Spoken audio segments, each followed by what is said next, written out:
Voici les épisodes les plus choquants des Simpsons.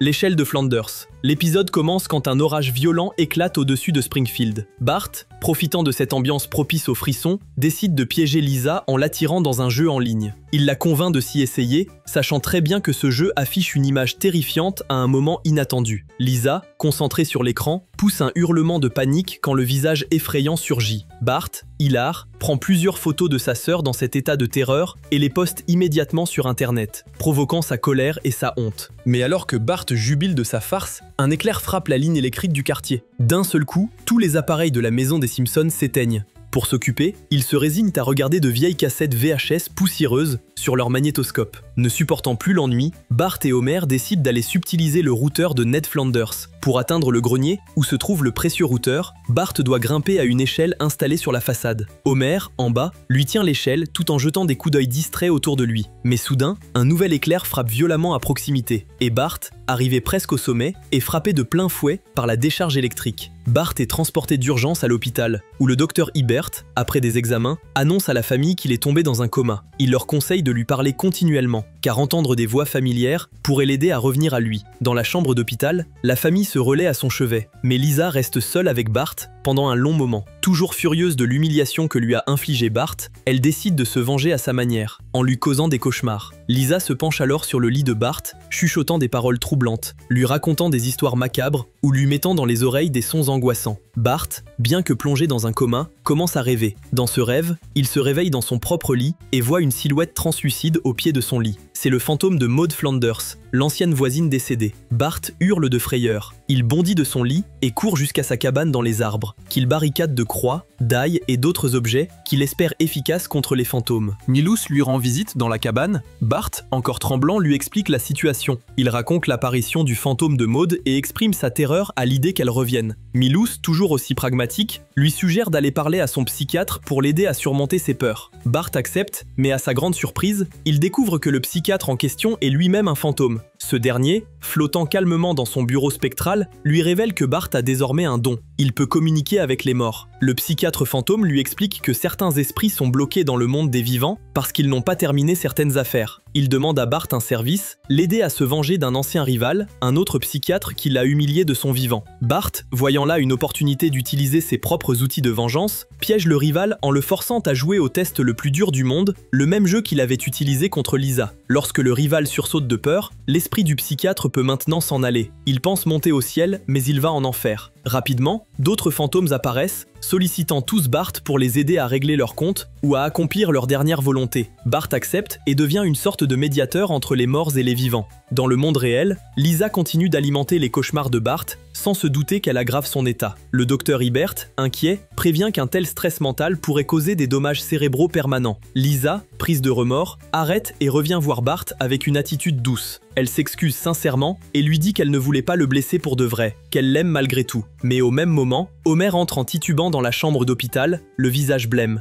Il annonce qu'il est mort avant de s'effondrer au sol. Dans l'esprit de Bart, cette vision ne fait qu'intensifier le cauchemar. Bart, dans un mélange d'hallucination et de lucidité, accepte enfin d'aider Maud Flanders, qui apparaît de nouveau devant lui. Maud, pleine de rancune, explique qu'elle veut se venger d'Homer pour avoir causé sa mort lors d'un accident de t-shirt canon lors d'un match. Elle veut qu'il paye pour cela. Bart élabore un plan. Il convainc Jimbo, Dolph et Kearney de tirer à nouveau des t-shirts en direction d'Homer avec un canon puissant, reproduisant symboliquement l'incident tragique. Dans l'esprit de Bart, ce rituel doit permettre à Maud de se libérer de sa rancune. L'opération fonctionne. Alors que les t-shirts volent en l'air, Maud regarde Homer puis ferme les yeux avec un sourire paisible. Elle disparaît dans un rayon de lumière blanche, accédant enfin à la paix. Bart regarde Maud s'en aller, mais quand il se retourne, il découvre qu'Homer est mort. Bart dit à Homer qu'il n'était pas censé mourir, c'était juste pour lui fiche la trouille, mais ça ne pose aucun problème avec Homer. Il est en paix avec le fait d'être mort. Il n'a même aucune affaire inachevée et peut aller immédiatement vers la lumière, mais Bart lui demande de rester avec lui. Dans le monde réel, la situation empire. Bart est en train de faire un arrêt cardiaque. Les machines s'emballent, le bip du moniteur devient irrégulier. Si Homer va vers la lumière, Bart mourra. Lisa, paniquée, s'approche de lui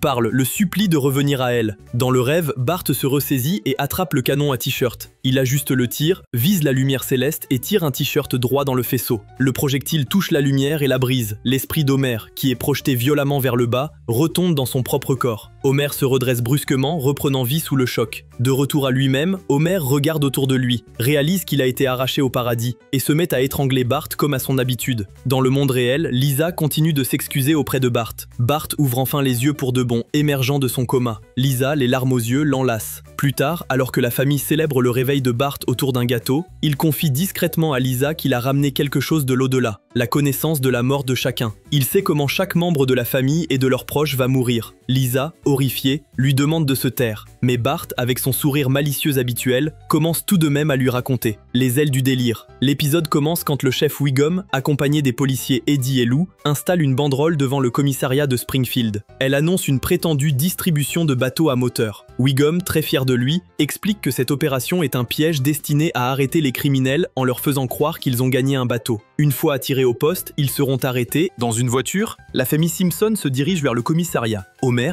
enthousiaste, porte une casquette de capitaine et chante joyeusement une chanson improvisée sur son nouveau bateau. Bart, sceptique, rappelle qu'ils n'ont jamais participé à un tirage au sort. Homer ne s'en préoccupe pas, affirmant que l'important est d'avoir gagné. À l'intérieur du commissariat, Homer entre joyeusement, saluant Wiggum avec excitation et demandant un bateau jaune avec un moteur de rechange.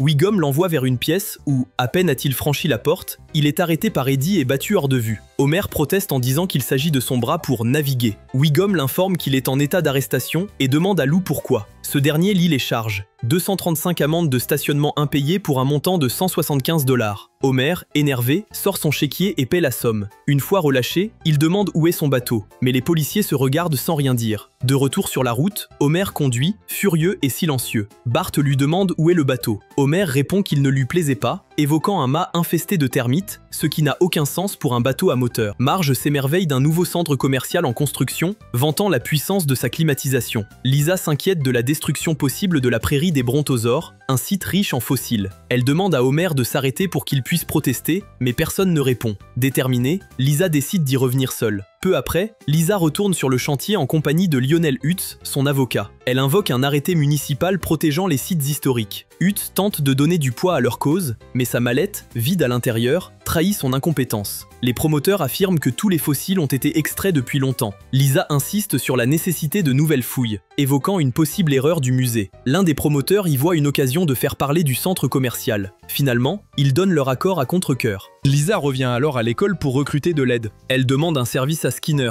évoquant le jour où elle n'a pas porté plainte après avoir trouvé un scorpion dans sa compote. Plus tard, Skinner annonce par haut-parleur que tous les bons élèves auront droit à une sortie éducative sur un site de fouille. Simultanément, il déclare que les élèves punis seront aussi emmenés au même endroit, rendant la punition absurde. Sur le chantier, les élèves, encadrés par Skinner et Madame Hoover, commencent les fouilles. Lisa se montre enthousiaste à l'idée de découvrir un fossile. Sous le soleil accablant, la majorité des enfants s'endort ou s'amuse. Skinner, abattu, annonce qu'il est temps de rentrer. Lisa refuse d'abandonner et continue à creuser. Finalement, elle découvre un crâne humain. La foule afflue, intriguée. Très vite, l'endroit devient un centre d'attention. Lisa dégage l'ensemble du squelette sous les yeux de Wiggum, Barney, le docteur Ebert et bien d'autres habitants. Lisa continue de brosser les os et découvre des éléments anormaux au niveau des épaules. Ce sont des os supplémentaires. Lisa réalise, troublée, que ces os ressemblent à des ailes. Ned Flanders évoque aussitôt un ange. Lisa proteste. Un ange ? C'est impossible. Moe soutient l'hypothèse de l'ange et l'opinion publique bascule immédiatement en faveur de cette croyance. C'est alors que Homer intervient. Il a déjà attaché le squelette sur le toit de sa voiture avec des chaînes et s'enfuit avec, laissant la foule interloquée. De retour chez les Simpson, Homer range le squelette dans un placard qu'il considère comme son coffre-fort personnel. Plus tard, alors que Homer et Marge regardent la télévision, la sonnette retentit. Marge ouvre la porte à Ned Flanders et ses enfants qui souhaitent prier devant l'ange. Homer, depuis le salon, leur répond sèchement qu'ils n'ont qu'à en trouver un eux-mêmes. Marge referme la porte mais découvre aussitôt que de nombreuses personnes attendent dehors pour voir le squelette. Dans le garage des Simpsons, Homer a organisé une exposition payante. Chaque habitant doit verser 50 cents pour voir le squelette, désormais décoré avec des guirlandes, des bougies, une feuille pudique et même des dés en mousse. Lisa demande à confier le squelette au musée pour analyse scientifique. Homer refuse, évoquant la perte d'argent potentielle et qualifiant sa démarche de sacrilège. Dépitée, Lisa décide alors d'agir seule. Pendant la nuit, elle entre discrètement dans le garage, prélève un fragment d'os avec un burin et le range dans un petit sachet. Elle se rend ensuite au musée d'histoire naturelle, où elle rencontre le professeur Stephen Jay Gould. Il examine l'échantillon et, impressionné par son étrangeté, accepte d'en faire l'analyse. Lisa s'excuse de ne pas pouvoir le payer, mais Gould lui répond qu'il n'est pas devenu scientifique pour s'enrichir. Dans le garage, les visites continuent. Lisa tente d'annoncer qu'elle a prélevé un échantillon pour une analyse scientifique. La foule réagit violemment. Ned et Mo s'indignent, et même Homer affirme que l'effet, ça ne veut rien dire. Gould arrive essoufflé. Lisa se précipite vers lui pour obtenir les résultats. Il déclare qu'ils sont peu concluants, mais admet à voix basse qu'il voulait juste utiliser les toilettes. La foule interprète ce manque de preuves comme une victoire de la foi contre la science. Lisa, découragée, part retrouver Marge dans la cuisine. Marge tente de modérer les propos de Lisa, qui traite la foule d'abrutis. Elle admet croire en l'existence des anges, ce qui choque profondément Lisa. Les deux femmes s'affrontent verbalement sur la place de la foi. Lisa affirme que si croire aveuglément est une nécessité, alors elle plaint sincèrement sa mère. Lisa décide alors de confronter publiquement la croyance collective. Elle accepte une invitation sur le plateau télévisé de Kent Brockman, dans l'émission Smartline. Face au présentateur, elle maintient sa position. Le squelette n'est pas un ange, et croire en son authenticité revient à croire aux licornes, aux lutins ou aux monstres marins. Kent la tourne en dérision, et la ville regarde l'émission avec irritation. Au sein même de l'église, des citoyens commencent à murmurer contre Lisa. Mo, furieux, crie que la science n'a jamais rien apporté. Ned compare la science à ces gens qui vous racontent la fin d'un film, détruisant toute la magie. Sous l'impulsion de cette indignation, les habitants de Springfield déclenchent une émeute anti-science. Ils envahissent le musée d'histoire naturelle, saccagent les squelettes de dinosaures, frappent les objets d'exposition à coups de batte de baseball, détruisent des laboratoires et incendient un institut de robotique. Lisa, atterrée, regarde les dégâts à la télévision avec sa famille. Elle décide que cela doit cesser. Furieuse, elle se lève, saisit un pied de biche et déclare qu'elle va mettre fin à cette farce une bonne fois pour toutes. Elle se dirige vers le garage avec détermination, sous les regards ébahis de sa famille. Cependant, à son arrivée, elle découvre avec stupéfaction que le squelette de l'ange a disparu. Elle panique. Homer, effondré, pense immédiatement à la perte financière que cela représente. Alors qu'ils sont encore en train de débattre, Ned et plusieurs habitants font irruption dans le garage, accusant Lisa d'avoir détruit l'ange parce qu'elle ne pouvait supporter une vérité qu'elle ne comprenait pas. Le chef Wiggum, sans preuve autre que la présence du pied de biche dans la main de Lisa, ordonne son arrestation. Eddie lui passe les menottes. Lisa se retrouve donc accusée de destruction d'un objet historique. Au tribunal, le juge Snyder introduit le procès comme celui qui tranchera une fois pour toutes la rivalité entre la science et la religion. Lionel Hutz est l'avocat de Lisa. Mais alors que l'audience commence à peine, Lenny, assis dans la salle, crie soudain « Voilà l'ange !» Tous les citoyens se précipitent hors du tribunal pour voir, abandonnant séance tenante la procédure judiciaire. À l'extérieur, sur une butte, l'ange est de retour. Les habitants sont émerveillés. En dessous du squelette se trouve un message mystérieux gravé. La fin viendra au coucher du soleil. Ned est secoué et Lovejoy commence un discours solennel et menaçant sur l'apocalypse imminente. Dans la chambre de Lisa, Marge aide ses enfants à se préparer, comme pour aller à l'église. Lisa, furieuse, reproche à sa mère de l'obliger à assister à une mascarade religieuse. Marge, elle, espère qu'elles pourront faire la paix avant le coucher du soleil. Les citoyens de Springfield se rassemblent de nouveau au pied de la butte. Ned suggère de chanter un cantique. Homer,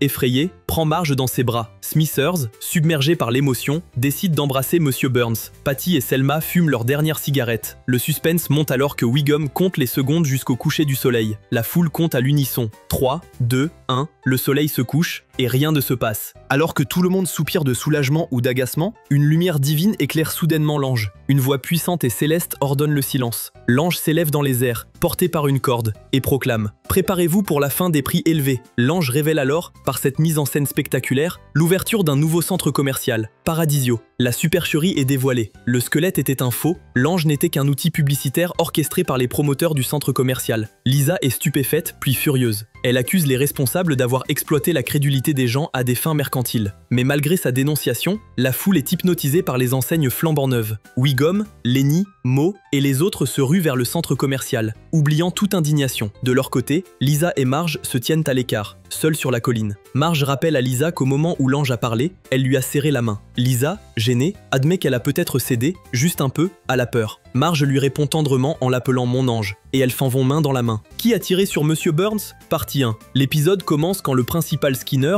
ouvre les portes de l'école élémentaire de Springfield de bon matin. Simultanément, dans un placard de l'école, Willy, le concierge, lit un magazine quand Skinner lui confie une mission. Les élèves de CP ont perdu leur gerboise adorée, Super Gerbe, morte pendant le week-end. Il demande à Willy de lui offrir une sépulture décente. Ce dernier accepte à contre-cœur. Alors qu'il creuse un trou dans la cour pour y enterrer l'animal, Willy tombe sur une substance inattendue. Le sol se met à trembler et du pétrole jaillit soudainement du sol. Le phénomène ne tarde pas à affecter les classes. Chez Edna Krabappel, le pétrole surgit entre les bureaux de Bart et Milhouse, tandis que chez Mademoiselle Hoover, Ralph avertit sa maîtresse que le sol tremble juste avant d'être projeté au plafond par une explosion de pétrole sous son pupitre. Pendant ce temps, à la centrale nucléaire, Monsieur Burns conclut une réunion avec ses associés en leur demandant de transmettre un pli important à un destinataire à Pasadena. Le message doit être transmis avec la plus grande urgence. Le pli passe de main en main jusqu'à arriver à Homer, qui est en train de manger un donut. Il court la porter au bureau de Monsieur Burns, tout essoufflé. Cependant, au lieu d'être remercié, il est moqué. Monsieur Burns lit son propre nom à l'arrière de l'enveloppe, pensant qu'il s'agit du nom de l'expéditeur. Il demande à Smithers qui est ce cornichon. Homer est choqué de constater que son patron ignore toujours son nom après 10 ans de service. Il tente de se présenter, mais Monsieur Burns appuie sur un bouton qui déclenche une trappe dans le plafond, laissant tomber un poids sur la tête d'Homer.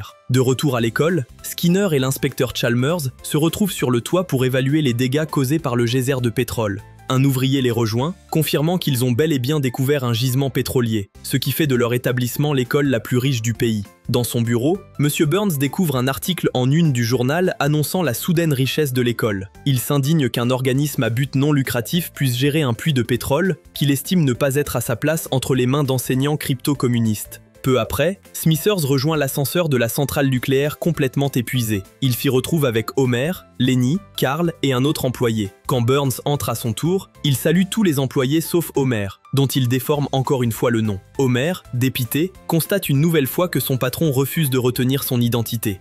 À l'école, Skinner et Chalmers discutent des plans d'utilisation de la nouvelle manne pétrolière. Ils envisagent de demander des suggestions au personnel et aux élèves. Plusieurs demandes sont faites. Alors que les propositions s'enchaînent, un enfant étrange entre dans le bureau de Skinner pour faire une suggestion. Il s'agit en réalité de Monsieur Burns déguisé en élève. Il demande que le puits soit confié aux autorités compétentes. Skinner le reconnaît aussitôt et refuse catégoriquement de vendre le puits, surtout à quelqu'un comme Burns. Celui-ci, furieux, tente de le maîtriser en appelant Smithers à l'aide. Smithers, un peu perdu, n'arrive qu'avec des agrafes pour tenter de neutraliser Skinner. Le soir venu, à la maison des Simpson, Marge se réjouit pour l'école, pensant que l'argent permettra de réelles améliorations. Le lendemain, Burns observe l'école depuis son balcon avec des jumelles. Il raille leurs échafaudages et se réjouit à l'idée que tout cela deviendra inutile une fois son plan achevé. Il a en effet entrepris la construction d'un énorme système pour détourner le pétrole à son profit. Smithers, inquiet, tente de le raisonner en soulignant qu'il s'attaque à une école et non à une société concurrente. Mais Burns l'ignore. Un jour, lors de la journée de gratitude au pétrole, Skinner organise une cérémonie à l'école. Il invite Lisa à lancer la pompe. Mais, à leur grande surprise, seulement une goutte de pétrole jaillit. Un ouvrier affirme que quelqu'un d'autre pompe le pétrole. La scène se coupe sur une vue souterraine d'un tuyau qui redirige le pétrole vers la construction de Burns. Ce pompage illégal entraîne des conséquences désastreuses. La cabane de Bart s'effondre sous la pression du pétrole, blessant son chien Petit Papa Noël. Celui-ci doit être emmené d'urgence chez le vétérinaire, qui lui prescrit le port d'une caninette et une collerette. Bart jure de se venger de celui qui a blessé son chien. À l'école, Skinner informe le personnel que le puits est perdu. Selon la loi, le pétrole appartient à celui qui l'extrait. L'école doit alors abandonner ses projets et supprimer plusieurs postes de dépenses.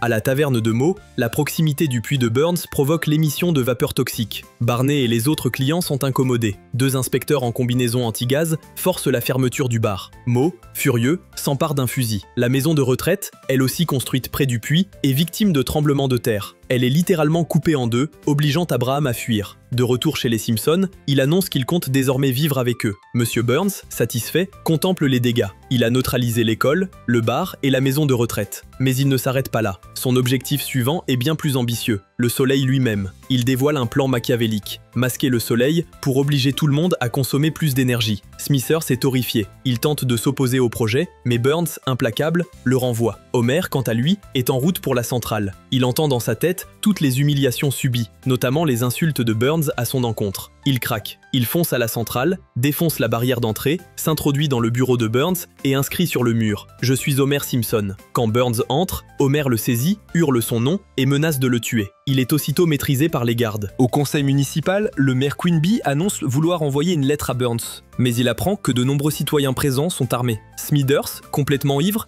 raconte qu'il a été viré et passe ses journées à boire. D'autres prennent la parole. Willie, Abraham, Mo, Lisa, Skinner, tous ont une bonne raison d'en vouloir à Burns. Homer s'exclame que Burns ne connaît même pas son nom. L'ambiance devient explosive. Burns arrive alors, armé, et provoque l'assemblée. Il proclame que personne n'osera l'arrêter. Il appuie sur une commande et une énorme machine cache le soleil. La nuit tombe sur Springfield en plein après-midi. La foule quitte la mairie. Burns, lui, se balade seul dans les rues, jubilant dans l'obscurité. Il saute sur un lampadaire et chante, savourant sa victoire. Mais bientôt, un coup de feu retentit dans la nuit. Quelques secondes plus tard, Marge, non loin de là, cherche ses enfants dans le parking de l'hôtel de ville. Elle entend la détonation et s'exclame « Oh !» de surprise. La caméra revient sur Monsieur Burns, une main plaquée contre son ventre ensanglanté. Puis, il perd connaissance et s'effondre face contre terre, tombant lourdement sur un cadran solaire, dans une posture dramatique. Très rapidement, des habitants accourent sur les lieux du crime. Patty observe la scène et crie « Monsieur Burns a été abattu ». Le chef Wiggum s'approche à son tour. Marge arrive, elle aussi témoin de la scène, et, en regardant autour d'elle, prononce une phrase lourde de sens. « Je crois qu'on ne saura jamais qui a fait ça. Chacun de nous dans cette ville peut être soupçonné. »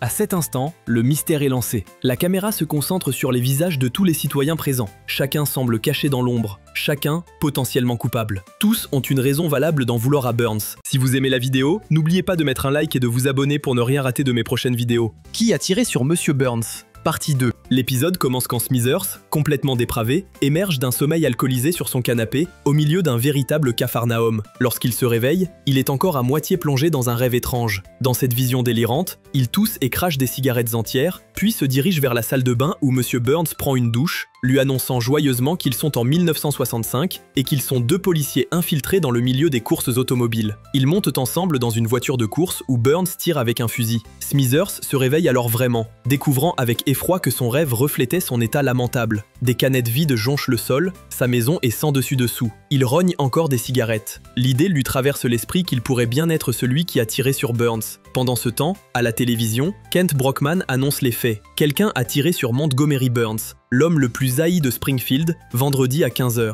D'abord déclaré mort à l'hôpital local, il a ensuite été transféré dans un établissement plus prestigieux où son état est jugé critique mais stable. Chez les Simpson, la famille discute autour de la table. Lisa fait remarquer que presque tout Springfield avait une raison de tirer sur Burns, y compris leur propre famille. Bart lui rappelle qu'il avait vu son chien blessé à cause de Burns. Abraham, quant à lui, a perdu sa maison de retraite. Et Homer est exaspéré que son patron oublie sans cesse son nom. Marge annonce alors que la police soupçonne déjà Smithers. Tout le monde autour de la table semble d'accord pour désigner Smithers comme le coupable idéal. Dans la rue, Smithers erre en proie à une profonde culpabilité. Il parle seul, se demande s'il aurait pu tirer sur Monsieur Burns pendant une crise d'ivresse. Il découvre un revolver dans sa veste, sent qu'il a été utilisé récemment, et se souvient confusément d'avoir quitté la réunion à la mairie, d'avoir croisé quelqu'un dehors, et d'avoir tiré sur une silhouette indistincte. Pensant avoir tiré sur son patron, il est pris de panique. Il laisse tomber le revolver et fond en larmes. Plus tard, Homer arrose sa cabane à outils dans le jardin. Moe, Carl, Barney et Larry arrivent en voiture pour l'inviter à saboter la machine construite par Burns pour cacher le soleil. Homer,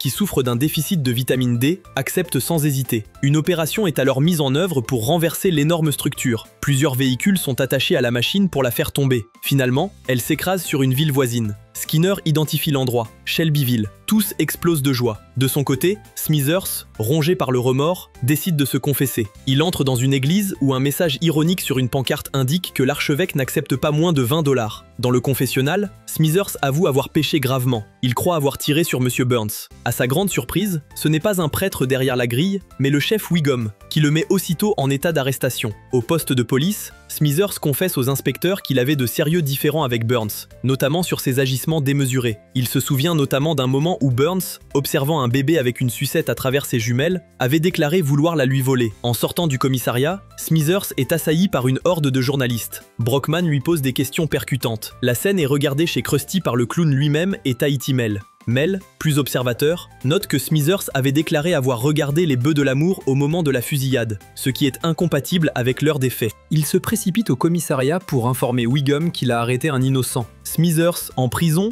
se souvient alors qu'il a effectivement quitté la réunion plus tôt pour ne pas rater son émission, et qu'il n'a donc pas pu être sur le lieu du crime. Il se souvient avoir agressé un vieillard, Jasper, sur le trottoir, le croyant gênant et lui avoir tiré dans la jambe. Wiggum décide alors de vérifier la jambe de Jasper. Ils se rendent à la maison de retraite. Jasper, imperturbable, leur montre sa jambe, en bois, traversée par une balle. Smithers est soulagé, il n'a tiré que sur une prothèse. Il demande pardon à Jasper, qui n'a aucune idée de ce dont on parle. Wiggum libère Smithers, admettant qu'ils n'ont plus de suspect. Lisa décide de s'impliquer dans l'enquête. Inspirée par son magazine Miss Détective, elle se rend au commissariat avec une liste de suspects. Elle évoque tous ceux que Burns a lésés. Mo, dont le bar a été fermé à cause des vapeurs toxiques, Barney, qui a perdu sa source de cacahuètes au bar, Skinner, dont l'école a perdu son puits de pétrole, Willy, viré de son poste. La police interroge chaque suspect. Pendant ce temps, Marge découvre la boîte de cigares d'Abraham vide. Le revolver a disparu. Elle l'interroge. D'abord sur la défensive, Abraham finit par caresser tendrement le pistolet retrouvé, appelant l'arme le soleil de sa vie. Au commissariat, Wiggum est épuisé et s'endort. Il rêve d'une Lisa robot qui lui dit « Burns habillé comme l'as de pique ». En se réveillant, il demande à inspecter les vêtements de Burns. Grâce à une loupe,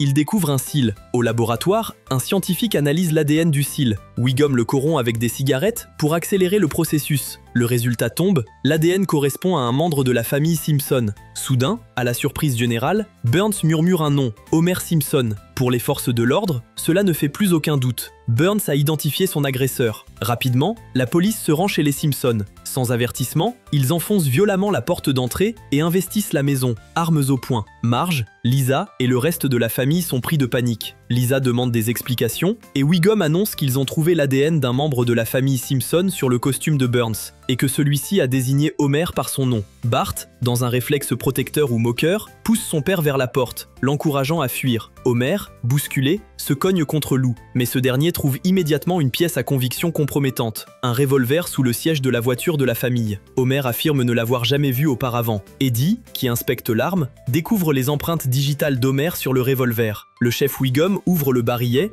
et compare une des balles avec celle extraite du corps de Burns. Elles sont identiques. Devant tant d'éléments accablants, Wiggum place Homer en état d'arrestation pour tentative de meurtre. Alors qu'Homer est emmené dans le camion de police, la scène suivante le montre lors d'un passage au drive-in du Krusty Burger. Wiggum commande des beignets et des cafés, puis tente de récupérer le sac sans descendre du véhicule. Pour cela, il fait grimper le camion de police sur un talus, le déséquilibrant dangereusement. En tirant trop fort, le camion bascule sur le côté. La porte arrière s'ouvre, Homer en profite pour s'enfuir discrètement, sans que personne ne s'en rende compte. À l'hôpital, Monsieur Burns semble aller un peu mieux. Le docteur Riviera l'ausculte et lui pose des questions. Mais Burns continue de répéter inlassablement le nom Homer Simpson. Il est incapable de dire quoi que ce soit d'autre. Riviera en conclut que son cerveau a subi une forme de dégénérescence, bien qu'il semble ne pas s'en inquiéter davantage. Au commissariat, Wiggum donne une conférence de presse. Il montre une vieille photo d'Homer tirée des archives où il apparaît couvert de bosses. Ensuite, il annonce que Smithers, bien qu'innocenté, a décidé d'offrir une récompense pour la capture de l'agresseur de Burns. 50 000 $, mort ou vif. Cela provoque une ruée parmi les journalistes et les citoyens, tous désireux de toucher la prime. Wiggum crie « Moi d'abord !» s'élançant lui aussi à la poursuite d'Homer. À l'hôpital, Homer réussit à s'introduire dans la chambre de Burns. Ce dernier, à peine conscient, continue de répéter le nom d'Homer Simpson. Homer, furieux, hurle qu'il en a assez, que Burns a finalement appris son nom, mais que cela ne lui permet pas de l'accuser à tort. Pendant ce temps, Lisa arrive en vélo à l'hôtel de ville, bien décidée à résoudre l'affaire par elle-même. Elle descend jusqu'au parking, l'endroit exact où Burns a été retrouvé gisant sur le cadran solaire. Un pigeon se pose à côté d'elle. Il picore le sol et attire son attention vers un détail précis. Lisa, en regardant le cadran solaire sous un autre angle, comprend quelque chose. Elle s'exclame « C'est ça !» sans encore tout dévoiler aux spectateurs. Dans la rue, Lou est assis sur sa moto de police. Il entend une annonce à la radio. Homer Simpson a été aperçu en direction de l'hôpital Marvin Monroe. Il s'y rend sans attendre. D'autres citoyens, armés de sabres, pistolets ou gourdins, se dirigent aussi vers l'hôpital, motivés par la récompense promise. Apu, armé lui aussi, déclare qu'il faut ramener au moins 51% de la carcasse pour toucher l'argent. Lisa, plus rapide que tous, arrive par une entrée secondaire et se précipite vers la chambre de Monsieur Burns. Juste à temps, elle s'interpose entre la foule armée et la porte, criant que son père est innocent et qu'il ne ferait pas de mal à une mouche. Les policiers braquent leurs armes sur la porte, qu'ils ouvrent d'un coup. La scène qu'ils découvrent est explosive. Homer est en train de secouer Monsieur Burns, hurlant qu'il n'a jamais tiré sur lui, exigeant qu'il arrête de l'accuser. Burns, toujours dans un état mental instable, répète le nom de Homer Simpson à plusieurs reprises, jusqu'à ce qu'il se retourne vers la foule, puis vers Smithers, et enfin vers Maggie Simpson. Burns désigne la petite fille du doigt, tremblant, et répète son nom. Les gens sont stupéfaits. Burns reprend lentement ses esprits et commence à expliquer ce qui s'est passé. Il se rappelle avoir marché dans la rue, euphorique, après avoir activé le cache-soleil. En chemin, il avait vu Maggie assise dans la voiture familiale, souriante et tenant une sucette. En l'absence de Smithers, il s'était senti libre de satisfaire ses pulsions les plus mesquines. Il avait tenté de voler la sucette. Maggie, s'accrochant à sa friandise, avait résisté. Dans la lutte, le revolver caché dans la veste de Burns était tombé dans les mains de Maggie. Sans le vouloir, elle avait appuyé sur la gâchette. Après avoir été touché, Burns s'était traîné péniblement dans la rue. Il se souvient avoir croisé Jimbo, le regard vide, sans qu'aucune aide ne lui soit apportée. Il s'était alors écroulé sur le cadran solaire. Lisa complète l'explication. De là où il était tombé, ses bras désignaient les lettres W et S du cadran. En inversant cette perspective, cela pouvait être interprété comme M et S, les initiales de Maggie Simpson. Burns, cependant, conteste cette analyse. Il affirme qu'avec ses dernières forces, il avait plutôt arraché ses dents en or et les avait avalées pour éviter qu'on ne les lui vole. Marge, soulagée, déclare que tout est bien qui finit bien, que Homer est innocenté et que la famille peut à nouveau vivre normalement. Elle ajoute que si Maggie pouvait parler, elle s'excuserait sûrement auprès de Burns. Mais ce dernier, rancunier, ne l'entend pas de cette oreille. Il ordonne à Wiggum d'arrêter Maggie. Wiggum, hilar, répond qu'aucun jury au monde ne condamnerait un bébé, sauf peut-être au Texas. Simpson Horror Show 8. L'épisode commence quand les Simpsons sont installés dans leur salon, devant le journal télévisé. Mais l'ambiance bascule brusquement lorsqu'un flash info annonce des tensions diplomatiques entre Springfield et la France. Marge, visiblement inquiète, se tourne vers Homer. Elle rappelle à son mari que les Français sont imprévisibles. Elle craint le pire, une guerre. Homer, en bon insouciant, répond avec légèreté qu'il est prêt, car il a construit un abri anti-atomique. Il montre alors fièrement une vulgaire boîte en carton plantée dans le jardin, surmontée d'un parapluie en guise de protection. Lisa, logique et lucide, lui fait remarquer que cet abri ne protégerait rien ni personne. La scène suivante nous transporte dans le jardin de l'armurerie d'Herman. Homer y découvre un véritable abri anti-atomique, bien plus robuste que son carton. Herman présente fièrement son résistator, capable de résister à une explosion de 6 mégatonnes. Impressionné, Homer entre pour l'examiner. Il y découvre des couvertures, une radio et un calendrier de blagues. Il le feuillette, mais n'arrive à comprendre aucune des blagues. Pendant ce temps, à Paris, dans un quartier ultra sécurisé, le président français est en réunion d'urgence avec ses ministres. Furieux, il décide de passer à l'action. Il presse un bouton rouge sur lequel est inscrit « Bombe neutron ». À ce moment, la tour Eiffel s'ouvre en deux comme un lanceur de fusée, libérant un missile sur lequel on peut lire « Intel Inside ». De retour sur Terre, le missile survole Springfield. Plus loin, dans la rue, le vendeur de bande dessinée marche en lisant un comic. À peine le vendeur exprime-t-il un regret sur sa vie qu'il est frappé de plein fouet par le missile, déclenchant une explosion massive. Au jardin de l'armurerie, Homer, toujours enfermé dans l'abri, n'a rien remarqué. Il sort en mangeant une conserve de bœuf qu'il trouve infecte. Toute la végétation autour est morte. Mais Homer,